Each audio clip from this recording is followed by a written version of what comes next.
Hey, Apartment Therapy. My name is Marek and this is my beautiful wife. Kothney-Issa, and we are content creators who live in the Dallas, Texas area. Welcome to our tiny home. Let me give you a tour. So our house is 8.5 feet wide by 24 feet long. We've been living in it for 2.5, almost 3 years, and we own it outright. We paid it off within the first 2 years of living in it. So when we were designing our tiny house, we didn't really have a style in mind. We were just mainly focused on functionality. We wanted to make sure that we had room for everything that we loved in our tiny house.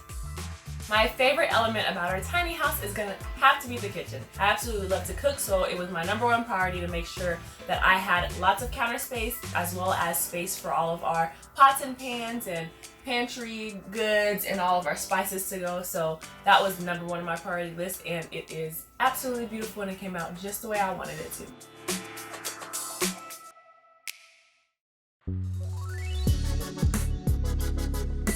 I would say the biggest challenge is probably the sleeping loft. That's the thing that's the most different from traditional life. I just remind myself that if we were to drop the loft down to the main level, we either sacrifice space in our kitchen, space in our living room, or we would have spent more on the house in general to make it longer. Our biggest indulgence would probably be our TV. It is a 55-inch TV, and this one right here was not going tiny unless we had a big wall for the TV to go on.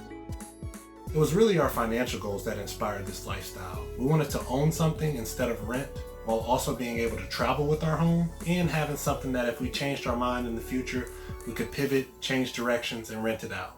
Thanks for stopping by Apartment Therapy. If you want to learn more about us or just hang out and chat with us, you can head over to our YouTube page, Living Tiny with the Bushes. See you soon. See you guys.